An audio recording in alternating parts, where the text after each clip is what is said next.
नमस्कार। एक बार फिर से स्वागत है आपका एक और बेहतरीन लाइव सेशन में।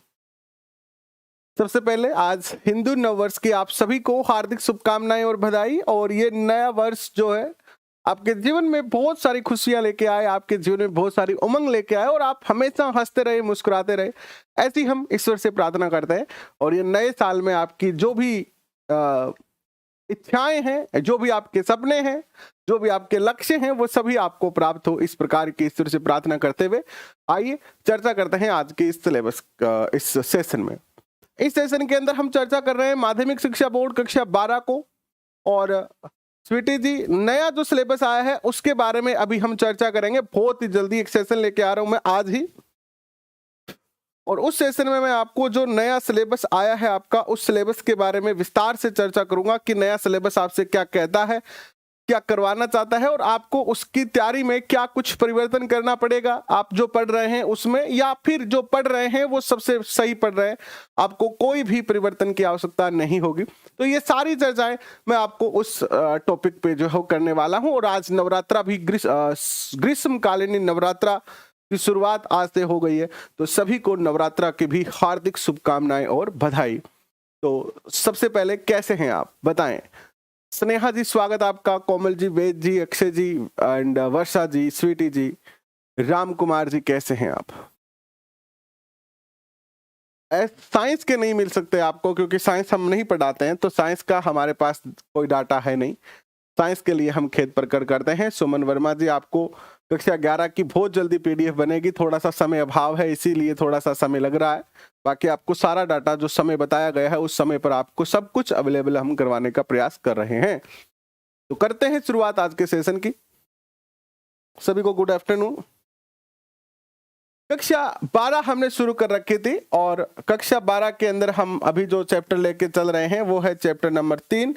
एंड इसके अंदर हम दबाव के बारे में पढ़ रहे थे और लास्ट सेशन में हमने इसके बारे में पढ़ा था। आइए आज इस यूनिट को कंप्लीट करते हैं और फिर आपको इसकी पीडीएफ भी प्रोवाइड करवा देंगे, ठीक है। सुरेंद्र, ऐसा है कि अभी मैं अगर बताऊंगा तो फिर ये सेशन में जिस विषय को हम अध्ययन कर रहे हैं वो टॉपिक रह जाएगा, है ना, वो टॉपिक फिर रह जाएगा हमारा। तो हम ये चाहते हैं कि जो न्यूज या कोई जो डिस्कस वाला टॉपिक हो उसको हम एक अलग सेशन रखें। जो सेशन हमारे सिलेबस के चल रहे हैं कंटिन्यू, उसमें हम उसी की चर्चा करें। तो जो रीट का नया सिलेबस आया उसमें कोई परिवर्तन है ही नहीं। आप बेफालतू या बेवजह ही या फिर काल्पनिक चिंतन में फंसे हुए हैं, तो बिल्कुल भी किसी प्रकार का कोई काल्पनिक चिंतन नहीं करना है। आप बिल्कुल निष्फिक्र होकर अपनी तैयारी करिए। और रीट के सिलेबस में कोई परिवर्तन नहीं है। जो पहले 2011 वाला सिलेबस था सेम टू सेम वही तो सिलेबस है। फिर भी मैं आपके साथ चर्चा करूंगा। अभी बहुत ही जल्दी एक सेशन लेके आ रहा हूं आपके लिए। आज में ही आपके साथ नए सिलेबस के बारे में मैं चर्चा करने वाला हूं। सहनाज जी कैसे हैं? मंजू कुमारी जी कैसे हैं आप? शारदा जी स्वागत आपका। तो चलिए करते हैं शुरुआत आज के सेशन की। अगर आप हमारे परिवार के सदस्य नहीं बने हैं तो परिवार के सदस्य जरूर बन जाए, ताकि आने वाले जितने भी हमारे सेशन हैं वो सारे आप सबसे पहले जो है वो देख पाएं। और इस परिवार के सदस्य बनने के बाद आपको सारी की सारी जो हमारी पीडीएफ है वो हमारे टेलीग्राम से आप डाउनलोड कर पाओगे। और इसके अलावा यहाँ पर जो बेल आइकन बना हुआ है उसमें आप ऑल नोटिफिकेशन सिलेक्ट जरूर कर लीजिएगा, ताकि हर सेशन शुरू होने से पहले ही आपके पास मैसेज आ जाए। जया सैनी जी कैसे हैं आप? अब देखिए हमारा जो क्लास का शेड्यूल है टाइम का वो ये रहा आपके सामने। ये पहली क्लास जो कंप्लीट हो चुकी है, ये दूसरी क्लास जो अभी चल रही है, तीसरी क्लास फिर 3 बजे है, चौथी क्लास फिर जो है रात को 8:30 बजे है। इस 4:30 बजे आज शाम को 4:30 बजे हम जो है वो जो आपका नया पाठ्यक्रम आया है, जो नया पाठ्यक्रम आया है उस पर चर्चा करने वाले हैं। आज शाम 4:30 बजे जो नया पाठ्यक्रम आया है, आपका नया सिलेबस आया है, रीट के लिए नहीं है वो एक्चुअली दूसरे पेपर के लिए पाठ्यक्रम है। रीट का तो वही सिलेबस रहेगा जो आपका अभी 2021 में था, लेकिन जो भी है उस पर हम आज शाम को 4:30 बजे चर्चा करेंगे, ठीक है। 4:30 बजे चर्चा करेंगे। मीना जी बिल्कुल दिख रहे हो आप, बहुत अच्छे से दिख रहे हो, कोई दिक्कत नहीं है। ये हमारे टेलीग्राम ग्रुप है, इनको आप जरूर ज्वाइन कर सकते हैं। और लास्ट सेशन में हमने जो है वो दबाव के बारे में अध्ययन कर रहे थे। आइए इस टॉपिक को आगे लेके चलते हैं। दबाव क्या है, इसको हमने समझा कि ये लैटिन भाषा के जो शब्द है स्पिस्ट, इससे इसका जो है वो जन्म हुआ है और इसका अर्थ होता है तंग या संकीर्ण होना। ये हमने कल पढ़ लिया था। आगे चलते हैं, कहां तक हमने पढ़ लिया था देखिएगा, जहां से हमने कल छोड़ा था वहीं से शुरुआत करते हैं। कल हमने जो है यहां तक चर्चा कर ली थी, संज्ञानात्मक प्रभाव तक चर्चा कर ली थी। अब संवेगात्मक प्रभाव क्या पड़ता है, आज इसकी चर्चा करेंगे कि अगर कोई व्यक्ति दबाव में होता है, अगर कोई व्यक्ति दबाव में होता है तो उसके संज्ञानात्मक या संवेगात्मक प्रभाव क्या पड़ेगा उस पर। यानी जब कोई व्यक्ति दबाव में होता है तो उस पर किस प्रकार का संवेगात्मक प्रभाव पड़ेगा, उसके संवेगों में क्या परिवर्तन हो सकते हैं। आइए इसके ऊपर चर्चा करते हैं। सीमा मेघवाल जी कैसे हैं, गुड आफ्टरनून। शेखावत जितेंद्र जी आपका भी बहुत बहुत स्वागत। जय श्री श्याम कैसे हैं आप। रीना जी स्वागत आपका। मुस्कान जी स्वागत आपका। और एसपी जाट आपका भी बहुत बहुत स्वागत, अभिनंदन।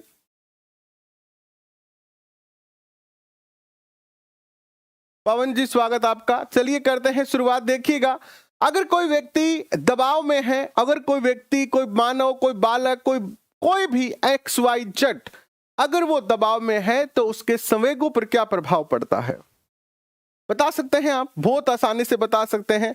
वो व्यक्ति चिड़चिड़ा हो जाएगा, ज्यादा दुखी रहेगा, डिमोटिवेट रहेगा। क्या होगा, संवेगात्मक क्षमताएं व्यक्ति के व्यवहार के भावात्मक पक्ष या भावनाओं से संबंधित होती है। दबाव व्यक्ति की भावनाओं पर भी प्रभाव होता है। दबाव के कारण व्यक्ति में अनेक संवेगात्मक परिवर्तन आते हैं, जैसे उसके मन में घबराहट रहती है। अगर आप दबाव में है तो आपका मन जो है ना ऐसे खट्टा खट्टा सा रहता है। कैसा रहता है, खट्टा खट्टा सा मन रहता है। यानी आपको जब दबाव में होते हैं तो खुशी भी खुशी जैसी फीलिंग नहीं देती है। जब हम दबाव में होते हैं तो अगर हम किसी अच्छी न्यूज को सुने तब भी हमें खुशी फील नहीं होती है, तो हमारा जो मन है उसमें घबराहट रहती है। ऐसे अजीब सा डर सताता रहता है हमारे मन में, ऐसे लगता है कि पता नहीं क्या होगा, ऐसे अजीब सा। उसको हम शब्दों में थोड़ा सा बयां करना कठिन होता है कि किस प्रकार का डर होता है। लेकिन जब भी आप, कभी कभी ऐसा हमारे साथ भी होता है, ये तो देखो हर व्यक्ति के लिए, हम भी इंसान ही हैं। कभी कभी सुबह सुबह उठते हैं तो पता नहीं, कोई ऐसा, कभी कभी तो ऐसा होता है कि कुछ पता भी नहीं होता है और ऐसा लगता है कि यार आज कुछ ना कुछ गलत होने वाला है या कुछ सही नहीं होने वाला है, और एक मन में एक बेचैनी सी, एक घबराहट सी, एक उदासी सी, एक अंदरूनी डर की फीलिंग आती है जब हम किस में होते हैं, दबाव में होते हैं। ठीक है। इसके बाद चिड़चिड़ापन भी इसी की विशेषता है। इसके बाद उदासी अधिक रहता है। जो व्यक्ति दबाव में होता है उसके चेहरे पर हमेशा 12 बजी रहती है। वो हमेशा चेहरे में उसके क्या होता है, निराशा झलकती है, डिमोटिवेशन झलकता है कि व्यक्ति कहीं ना कहीं, आप जो व्यक्ति दबाव में होगा उसके चेहरे से पहचान जाओगे आप, उसको देख कर ही आपको पता चल जाएगा कि यार कोई ना कोई बात है। और आप रोजमर्रा के जीवन में अपने दोस्तों से मिलते हो, रिश्तेदारों से मिलते हो, परिवार में मिलते हो, जब घर में कोई बात होती है या परिवार में कोई दुख की बात होती है या दोस्तों को कोई दुख होता है तो आप उस दोस्त का चेहरा देखकर ही पहचान जाते हो और पूछते हो, नगेंद्र जी कैसे हैं आप, स्वागत आपका, गुड आफ्टरनून, जय माता दी। आप खुद पूछते हैं अपने दोस्त से, यार क्या बात है, आज तू थोड़ा ऐसे परेशान लग रहा है, कोई बात है तो मुझे बता दे, क्यों दुखी है आज। वो फिर क्या कहेगा, हंसता हुआ कहेगा भी, ना यार कोई बात को नहीं गए, यही तो लाग गए, यही लाग गए, इतने गए। फिर आप कहोगे, देख झूठ ना बोल भाई, तेरा चेहरा कह रहा है, तेरी आंखें कह रही है कि तू किसी न किसी प्रकार के दबाव में है, कोई ना कोई तेरे मन में बात है। क्या बात है बता। घर पे झगड़ा हो गया पत्नी के साथ, या पिताजी ने डांट दिया बेरोजगारी के कारण, क्या बात है।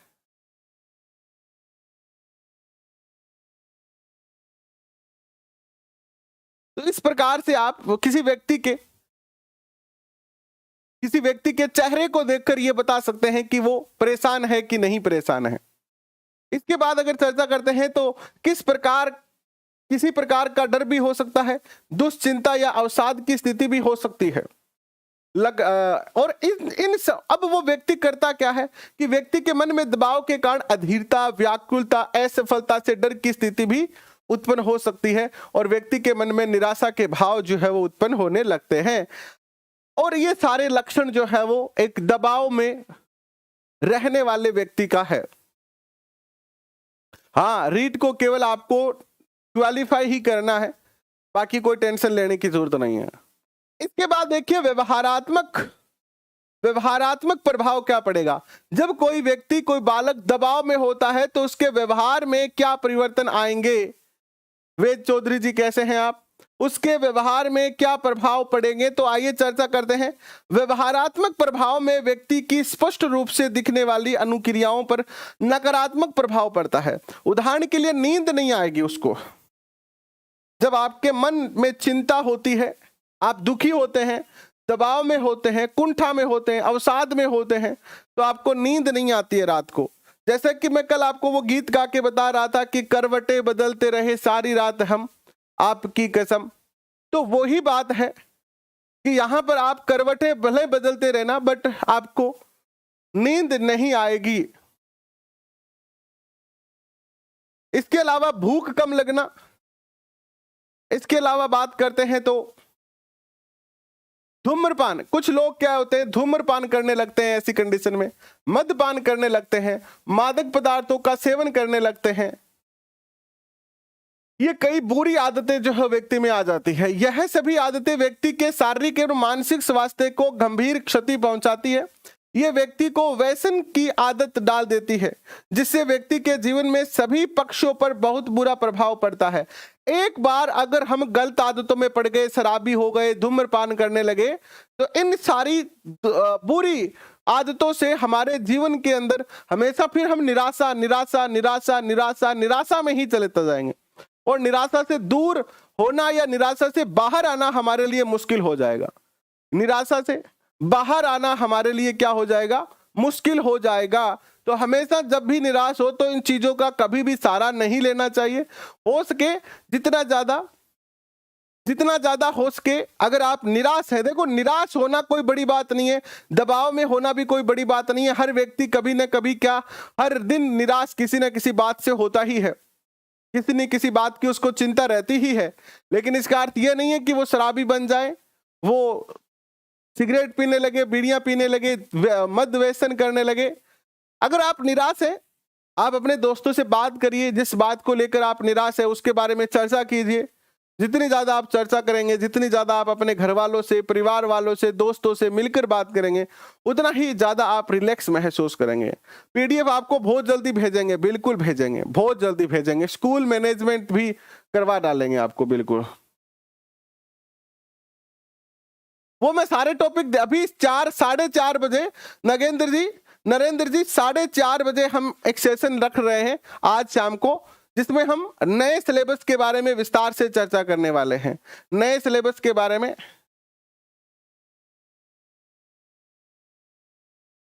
पीसीपी गोस्वामी कह रहे हैं कि आप अपने चैनल पर पढ़ाने का मौका दे दो। इतने ज्यादा कमेंट करने की आवश्यकता नहीं है बार बार। हम आपको मौका दे देंगे, लेकिन आप मौका लोगे नहीं, है ना, क्योंकि हमारा जो चैनल है वहां पर आपको किसी प्रकार की सैलरी नहीं मिलती है। और जब सैलरी नहीं मिलेगी आपको तो आप पढ़ाओगे नहीं, और अगर शौक में 2-4 दिन पढ़ा भी दोगे तो फिर आगे नहीं पढ़ा पाओगे, क्योंकि हमारा चैनल बिल्कुल केवल और केवल छात्र हित में है। हम किसी प्रकार का कोई पैसा लेते नहीं है। तो इसीलिए हम आपसे क्षमा कह सकते हैं कि भैया क्षमा कीजिए, हमें माफ कीजिए, हम आपको ऐसा मौका नहीं दे पाएंगे और आप इस मौके को ले भी नहीं पाएंगे, क्योंकि यहाँ पर आपको पैसे नहीं मिलेंगे। सॉरी, क्योंकि हम बच्चों से पैसे लेते नहीं है। व्यक्ति के नींद में कमी से उसकी पढ़ाई पर, कार्यस्थल पर, प्रदर्शन पर गिरावट आएगी। व्यक्ति विद्यालय, महाविद्यालय, कार्यस्थल में अनुपस्थित रहने लगता है, जिम्मेदारियों से बचने की कोशिश करता है, अन्य व्यक्तियों के साथ अंतःक्रिया भी गलत प्रभाव पड़ता है, जिससे उसके परिवार व मित्रों के साथ संबंध बिगड़ जाते हैं। अगर कोई व्यक्ति अगर बुरी आदतों में पड़ गया, अगर वह शराबी बन गया, अगर वह ज्यादा शराबी बन गया, ज्यादा अगर उसने धूम्रपान करना शुरू कर दिया, तो इससे क्या होगा, वह व्यक्ति डिमोटिवेट रहेगा, और ज्यादा निराशा रहेगी, और ज्यादा निराशा रहने के कारण वो और ज्यादा शराब पिएगा। फिर लोगों के साथ उसका व्यवहार भी, देखो शराबी व्यक्ति के साथ ज्यादा व्यवहार अच्छा नहीं होता है हमारा। हम अगर हमारे पास आस पास पड़ोस में कोई शराब पीता है तो हम उसको क्या करते हैं, थोड़ा सा बुरी दृष्टि से देखते हैं। बुरी दृष्टि से यानी उसको थोड़ी हीन भावना से देखते हैं, ना रे गाचो शराब भी है गए, बेवड़ो है गए, पी के पड़े रहे नाड़िया में। तो उसको समाज में क्या नहीं मिलती है, इज्जत नहीं मिलती है, उसको समाज में इज्जत नहीं मिलती है। और अगर आपका व्यवहार अच्छा नहीं होगा, शराब वगैरह पिएंगे, तो फिर आपके मित्र, आपके सगे संबंधी सब आपसे धीरे धीरे क्या होते जाएंगे, दूर होते जाएंगे। दबाव का सामना कैसा करना है, ये है बात मूल। कि अगर भाई ये तो बात सही है सर जी कि दबाव तो होता है हमें, लेकिन उस दबाव का सामना कैसे किया जाए, उस दबाव से बचा कैसे जाए, कैसे उस दबाव से दूर हुआ जाए, या उस दबाव से कैसे बचकर हम निकल पाएंगे। तो आइए इस पे चर्चा करते हैं। दबाव के दुष्प्रभाव से बचने के लिए यह आवश्यक है कि व्यक्ति दबावपूर्ण परिस्थिति का डटकर मुकाबला करे, पहला ऑप्शन। दूसरा ऑप्शन, विभिन्न व्यक्ति दबाव से बचने या उसे दूर करने के लिए विभिन्न प्रविधियों का उपयोग करते हैं। सामान्यतः दबाव का सामना 3 प्रकार से किया जा सकता है। पहला तरीका है उचित क्रिया द्वारा। आपको किस चीज से दबाव है, जैसे मैं अभी की बात करूं तो आपको अध्यापक बनना है। आपको क्या बनना है, आपको अध्यापक बनना है, गवर्नमेंट जॉब लेनी है, आपको एक रोजगार आपको प्राप्त करना है, यही आपका सबसे बड़ा दबाव है। इस समय वर्तमान परिस्थिति में आप इसलिए दबाव महसूस कर रहे हैं क्योंकि आपको अध्यापक बनना है, और ये अध्यापक बनने में जो बाधाएं आ रही है ये आपके दबाव का कारण है। तो कैसे इस दबाव को दूर किया जा सकता है, एक बार सारे बच्चे थोड़ा सा शेयर करें अपने दोस्तों के साथ, इस सेशन को अपने दोस्तों के साथ शेयर करें, और लाइक बटन भी दबा दे, ठीक है। देखिएगा, दबावपूर्ण परिस्थिति के बारे में जानकारी एकत्रित करना, इससे निपटने के लिए वैकल्पिक क्रियाओं को समझना, उन्हें उपयोग में लेना आदि द्वारा दबाव का सामना किया जा सकता है। उदाहरण के लिए देखिए, उदाहरण के लिए क्या कर सकते हैं, यदि किसी विद्यार्थी को परीक्षा में उसके प्रदर्शन को लेकर दबाव है तो वह पढ़ाई हेतु समय सारणी बनाकर उसका अनुगमन कर पढ़ाई करता है तो दबाव में कमी होगी। पहला तरीका है भाई, आपको रीट में सिलेक्ट होना है, आप बेहतरीन प्लान बना के बेहतरीन तरीके से अगर पढ़ना शुरू कर देते हैं तो आपकी सारी समस्याएं धीरे धीरे कम होती जाएगी और आपका आत्मविश्वास बढ़ता जाएगा। क्यों परेशान है नीतू सोलंकी जी, आप क्यों परेशान हैं, किस लिए परेशान हैं आप?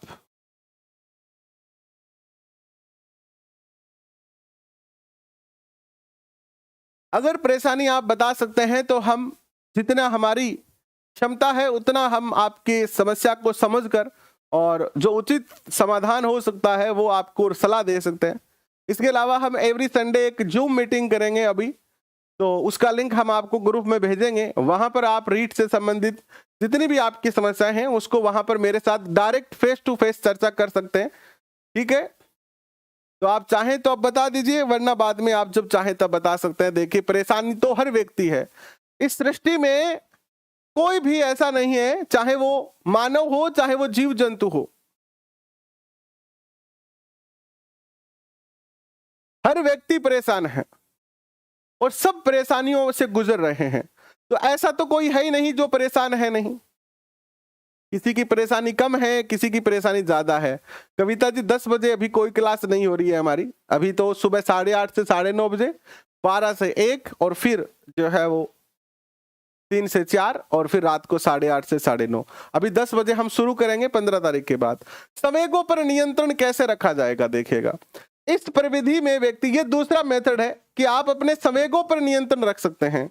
यानी आपको दुख हो रहा है, किसी बात का आपको दुख है, लेकिन आप उस दुख को अपने संवेगों पर नियंत्रण करके प्रदर्शित नहीं कर रहे हैं।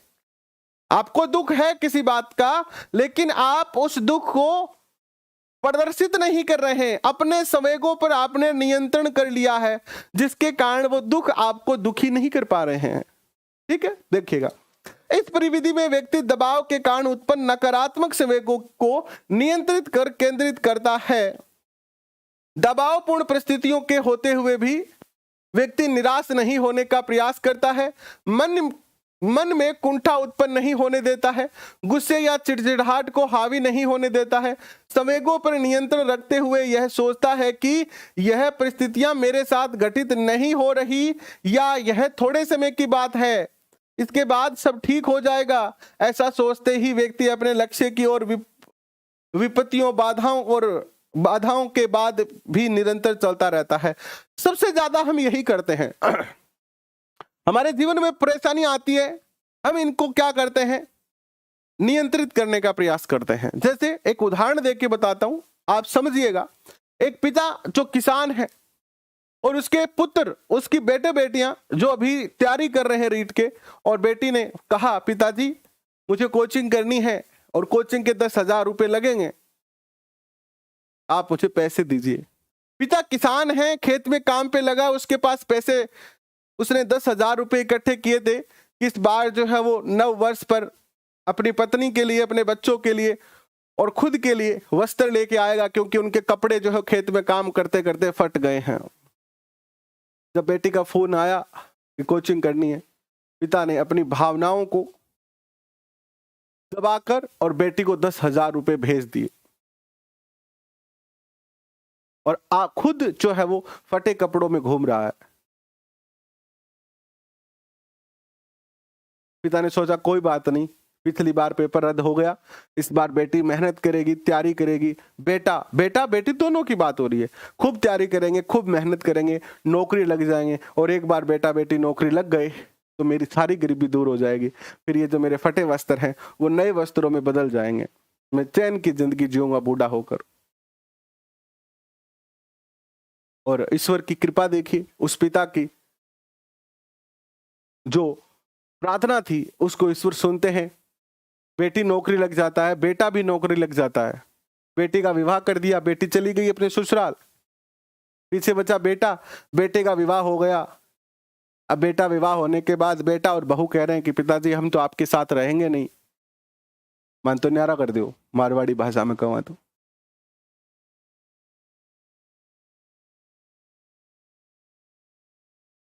और जिस बेटे बेटी के लिए पिता ने अपना सारा जीवन खपा दिया, विवाह के बाद वो बेटा ये कह देता है, बेटी तो अपने ससुराल चली जाती है बेचारी, और बेटा ये कह देता है कि पिताजी मन न्यारो करते हो, और उस पिता की वही हालत दोबारा हो जाती है। फिर भी वो इस बात से खुश है कि कोई बात नहीं, मेरे तो किस्मत में ही दुख लिखा है, लेकिन मेरा बेटा नौकरी लग गया, वो अपने घर पर अपने परिवार के साथ सुखी है, उसको कोई दुख नहीं है, मेरा तो जीवन कट जाएगा ऐसे ही।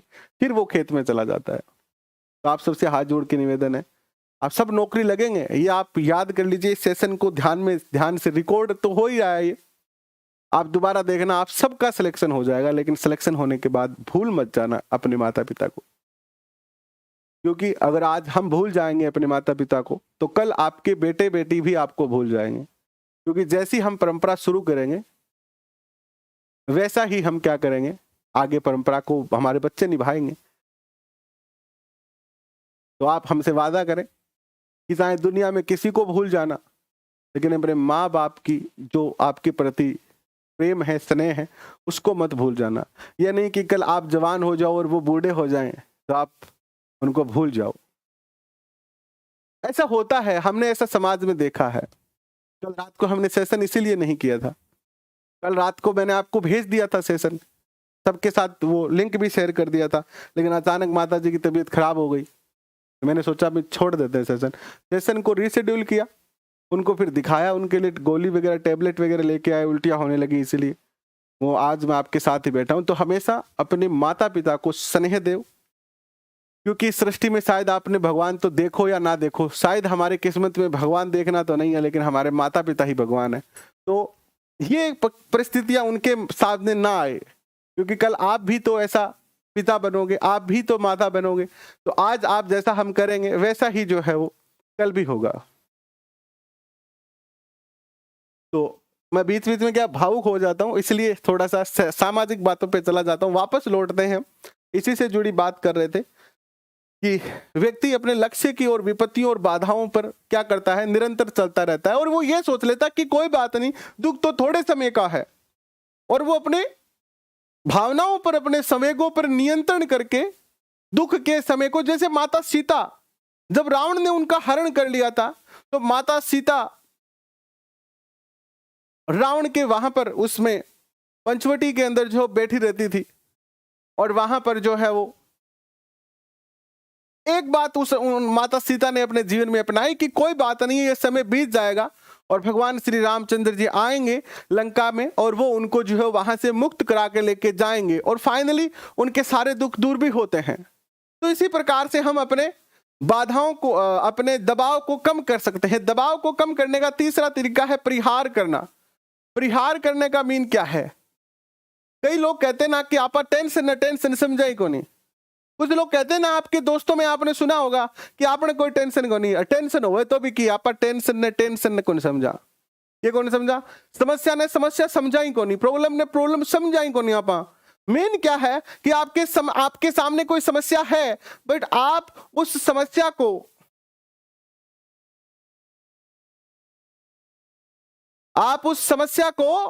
समस्या ही नहीं समझे और बस ऐसे ही जैसे चल रहा है वैसे चलने देते हैं, है ना। परिहार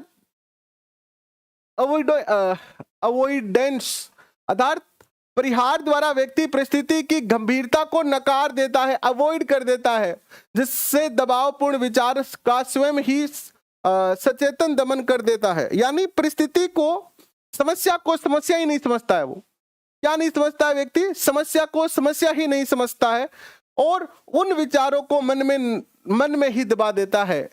यानी कोई समस्या आई, व्यक्ति ने कहा कोई बात नहीं यार, आई नहीं समस्या, आप ही चल जाइए, छोड़ो नहीं, आपने टेंशन फ्री रो गए, देखी जाएगी जो होगी वो हो जाएगी, है ना। इस प्रकार से उसको अपने मन ही मन में दबा देता है। इस परिविधि के अतिरिक्त लेजारस एंड फोकमैन ने जो है वो कई और भी दबाव निपटने के 2 तरीके और बताए हैं। ये तो 3 तरीके और ही हैं, बट जबकि लेजारस एंड फोकमैन ने कुछ और 2 तरीके बताए हैं जिससे हम दबाव को कम कर सकते हैं। तो हमने देखा कि दबाव को कम करने के 3 मुख्य तरीके हैं। कैसे, कौन कौन से तरीके हैं? पहला तरीका तो यह है कि आप उस दबाव का डटकर सामना करो। दूसरा यह है कि आप उसको जो है वो ज्यादा गंभीरता से ना लो, अर्थात परिहार कर दो उसका। और तीसरा तरीका है कि आप अपने संवेगों पर नियंत्रण कर लो। दबाव में आप अपने संवेगों को अगर नियंत्रित कर पाओगे, जैसे आप देखते हो कि किसी के घर में मृत्यु हो जाती है तो जो वहां का पुरुष होता है उसको भी दुख उतना ही होता है, लेकिन वो अपने संवेगों पर नियंत्रण कर लेता है और वो रोता नहीं है।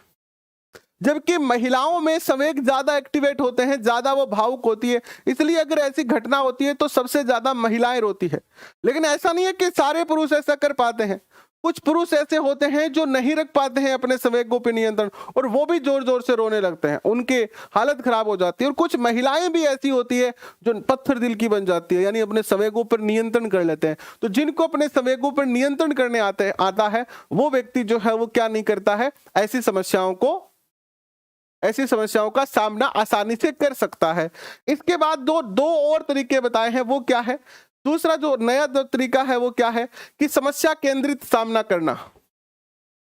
इस तरीके में व्यक्ति दबावग्रस्त समस्या का विश्लेषण करता है, समस्या के विभिन्न पहलुओं को समझता है, इसे दूर करने के तरीकों के बारे में जानकारी एकत्रित करता है, समस्या को दूर करने के लिए स्वयं आवश्यक प्रयास करने लगता है, उन्हें पूर्ण करता है। व्यक्ति का पूरा ध्यान समस्या समाधान के लिए उपलब्ध विकल्पों पर केंद्रित होता है। इस विधि में व्यक्ति प्रयासरत रहता है जिससे कि दबावपूर्ण स्थिति से दूर हो सके। जैसे आप अभी कर रहे हो, आपका मुख्य लक्ष्य क्या है? हर व्यक्ति का इस समय मुख्य लक्ष्य है कि कैसे ना कैसे करके वो रीट के पेपर में बेहतरीन अंक लेके आए, फिर वो सेकंड पेपर में अपना सिलेक्शन ले। और आप क्या कर रहे हो? दबाव को कम करने के लिए और ज्यादा प्रयास कर रहे हो, और ज्यादा पढ़ते जा रहे हो, और ज्यादा मेहनत करते जा रहे हो। इससे धीरे धीरे जैसे जैसे आप पढ़ते जाओगे कि आप समस्या केंद्रित पढ़ रहे हो। आपकी समस्या है बेरोजगारी और बेरोजगारी को दूर करने का तरीका है पढ़ाई। ये समस्या केंद्रित तरीका है। इसके बाद है संवेग केंद्रित सामना। संवेग केंद्रित सामना क्या है? इस तकनीक में समस्या या परिस्थितियों में परिवर्तन लाने का प्रयास कम होता है। इसमें मुख्यतः व्यक्ति उन परिस्थितियों के कारण स्वयं को संवेगात्मक रूप से प्रभावित नहीं होने देता है। इस कारण उत्पन्न नकारात्मक संवेगों से स्वयं को अधिक प्रभावित नहीं करने देता है। अब दूसरा तरीका क्या है? एक व्यक्ति है, मान लीजिए एक बालक है जिसका नाम है मोहन, एक लड़का है मोहन है, और वो अभी जो है वो लगभग 30 साल का है, ठीक है, 30 साल का है, और मोहन जो है वो बेरोजगार है। क्या है ये? बेरोजगार है। सारे घर वाले उसको कह रहे हैं कि पढ़ ले पढ़ ले पढ़ ले पढ़ ले पढ़ ले, लेकिन मोहन नहीं पढ़ता है।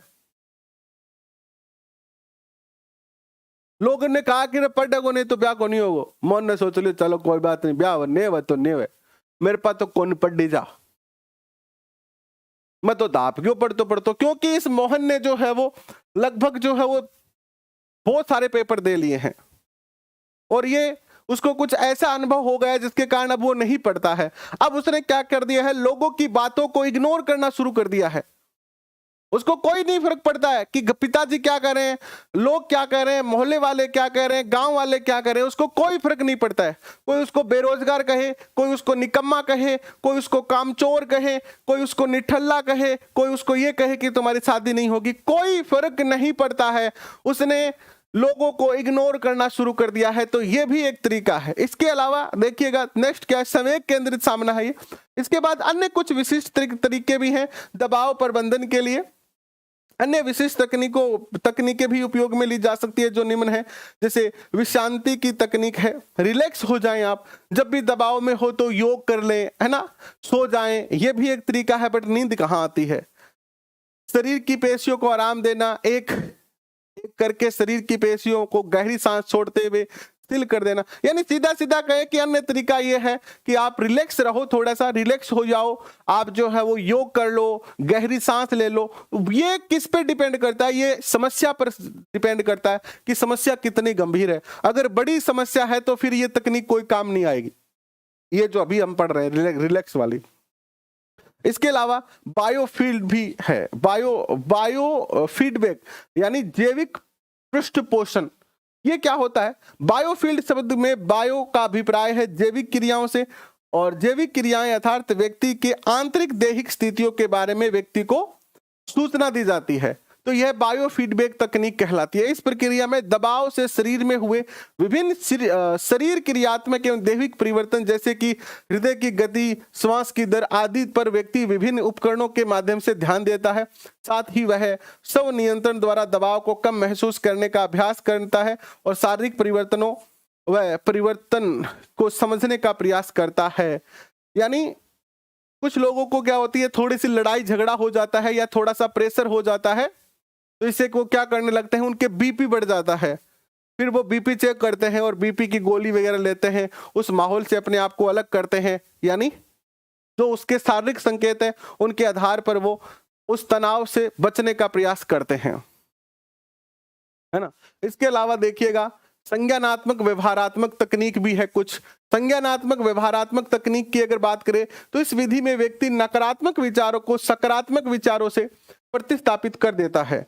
इससे व्यक्ति को दबावपूर्ण परिस्थितियों का सामना करने हेतु हौसला मिलता है। जैसे कि रीट 2021 का जब पेपर में नकल होने की बात आई कि पेपर में बहुत बड़ी नकल हुई है ना, क्या हुआ कि पेपर में बहुत बड़ी क्या बीमारी है भैया, क्यों नीचे रह दो, कि पेपर में बहुत बड़ी नकल हुई है और इसलिए ये जो है वो रद्द किया जाएगा। तो हजारों बच्चे जो है वो डीमोटिवेट हो गए, हजारों बच्चे डीमोटिवेट हो गए। क्या हो गए? हजारों बच्चे डीमोटिवेट हो गए इस बात को लेकर कि पेपर रद्द हो रहा है। लेकिन फिर उन्होंने ये सोचा कि चलो ठीक है यार, रद्द हो गया तो हो जाने दो, कम से कम नकल वाले लोग तो नहीं लगेंगे। मैंने तो मेहनत की है, मैं थोड़ी सी और मेहनत कर लूंगा, शायद मेरी और परीक्षा है। और उस प्रकार उसने अपने नकारात्मक विचार को किस में परिवर्तित कर दिया? सकारात्मक विचार में परिवर्तित कर लिया। यानी नेगेटिव जो नेगेटिविटी थी, जो उस पर दबाव डाल रही थी, उसको उसने पॉजिटिविटी में क्या कर लिया? कन्वर्ट कर लिया। तो यह भी एक तरीका है। इसके अलावा व्यायाम करके, एक्सरसाइज, नियमित व्यायाम करके भी व्यक्ति को विभिन्न शारीरिक लाभ होते हैं। इससे हृदय की क्षमता में सुधार आता है, फेफड़ों की कार्य क्षमता बढ़ती है। ये सारे काम आप कर सकते हैं। साइकिल चलाना, रस्सी कूदना, दौड़ना, ये सारा काम भी आप कर सकते हैं दबाव को कम करके। और अगर आप अपना दबाव कम कर लेंगे तो आपके जीवन में क्या आ जाएगा? अगर आप अपने जीवन में दबाव कम कर लेंगे तो आपके जीवन में खुशहाली आ जाएगी, आपके जीवन में खुशियां आ जाएगी। आज आपके ऊपर दबाव है। दबाव से हमारे जीवन में खुशहाली कैसे आती है? दबाव से हमारे जीवन में खुशहाली ऐसी आती है कि आज हम पे रीट का दबाव है, इसलिए हम रीट की तैयारी कर रहे हैं, मेहनत कर रहे हैं, पढ़ रहे हैं। और इस दबाव के कारण आज आप लक्ष्य की ओर मेहनत कर रहे हो कि नहीं कर रहे हो? क्लासें लेते हो, पढ़ते हो, सेल्फ स्टडी करते हो, टेस्ट देते हो, कोई कोचिंग करता है। कैसे ना कैसे कर हर व्यक्ति जितना उससे हो सकता है संभव प्रयास, उतने वो प्रयास करता जा रहा है। और फिर आपका रीट में सिलेक्शन हो जाएगा। सिलेक्शन के बाद आपके जीवन में क्या? खुशियां और खुशियां। शादी भी हो जाएगी, आपका बच्चे भी हो जाएंगे, है ना, आपके पास गाड़ी भी होगी, घर भी होगी, और समाज में आपकी इज्जत भी बन जाएगी।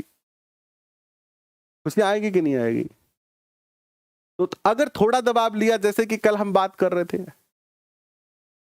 जैसा कि हम कल बात कर रहे थे कि अगर आपने 220 वोट का दबाव लिया, 220 वोट का दबाव लिया तो आप सफलता की तरफ जाएंगे।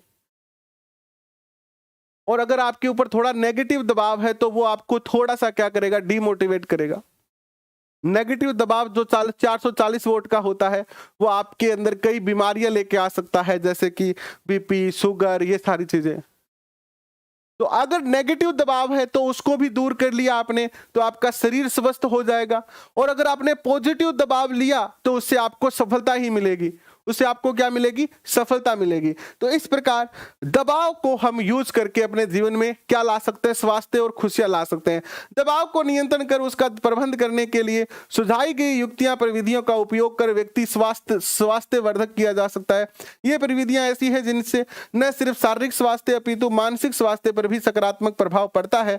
विश्व स्वास्थ्य संगठन में भी जो है वो कहा है कि स्वास्थ्य का अभिप्राय केवल किसी प्रकार की बीमारी या रोग की अनुपस्थिति नहीं है, अपितु स्वास्थ्य एक ऐसा शब्द है जिसमें व्यक्ति के शारीरिक, मानसिक, सामाजिक तीनों पक्षों को शामिल किया जाता है। अगर आपके ऊपर दबाव नहीं होगा तो आपके तीनों पक्ष अच्छे ही होंगे। अगर आपके ऊपर दबाव नहीं होगा तो आपके तीनों के तीनों पक्ष जो है वो क्या होंगे? अच्छे होंगे। आप खुश रहेंगे, और जब आप खुश रहेंगे तो फिर आपका जीवन खुशहाली भरा होगा। लेकिन याद रखिए कि ज्यादा खुशहाली भी ठीक नहीं है, दबाव जीवन में जरूरी है। आज आपका लक्ष्य रीट में सिलेक्ट होना है। हम ईश्वर से प्रार्थना करते हैं आज नव वर्ष के दिन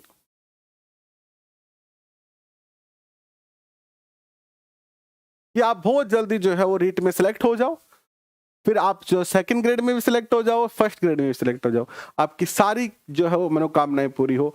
सुमन जी क्या है कि थोड़ा सा हम आपसे माफी मांगते हैं। आप कम से कम आज 4 बार कह चुके हैं इस बात को, और आपने कल कॉल भी किया था, और हम इस बात के लिए शर्मिंदा है। ऐसा नहीं है कि डाटा हम आपको देंगे नहीं, लेकिन क्या है कि मैंने आपको बताया था कि घर पे थोड़ा वो चेजारो काम चला रखा है कंस्ट्रक्शन को, तो क्लास करने के बाद मैं पढ़ने चले जाऊं, थोड़ा सा टाइम को अभाव चल रही है। पीडीएफ तो सारी बन रही है, मैं थोड़ी सी मैंने एक साग करके और A4 साइज में प्रिंट निकालने के लिए आपको देना चाहता था, और उसी चक्कर में थोड़ा सा समय का अभाव चल रहा है, और उस चक्कर में मैं कभी याद नहीं रहती है, कभी टाइम नहीं मिलता है, कभी बाजार से कोई सामान लाने जाना पड़ जाता है, इसी चक्कर में थोड़ा सा लेट हो रहा है। लेकिन हमने आपको वादा किया था कि हम आपको सबको जितने भी सेशन यहाँ होंगे, यहाँ राजस्थान एग्जाम मंत्रा पर जितने सेशन होंगे उन सब की पीडीएफ मिलेगी। देर हो सकती है लेकिन मिलेगी सबकी। बस तो थोड़ा सा आप हमें जो समय दीजिए, हम आपसे इस बात के लिए बड़े शर्मिंदा है कि हम थोड़ा सा लेट हो रहे हैं, लेकिन मिलेगी आपको, सब कुछ चीजें मिलेगी। मैं आपको पीडीएफ तो हर सेशन के बाद दे ही रहा हूं, प्रिंट निकालने वाली है तो प्रिंट निकालने वाले भी हम बहुत जल्दी आपको देंगे। अभी के लिए बस इतना ही। 3 बजे मिलेंगे हम, जहां हम एसएसटी के प्रीवियस ईयर क्वेश्चन करेंगे वैदिक सभ्यता के, और फिर 4:30 बजे हम नए सिलेबस पर चर्चा करेंगे। तो 2 सेशन आज हमारे और है, फिर रात को 8:30 बजे हम आपसे दोबारा मिलेंगे। अभी के लिए बस इतना ही। हंसते रहिए, मुस्कुराते रहिए और अपने लक्ष्य की ओर बढ़ते रहिए। Thank you.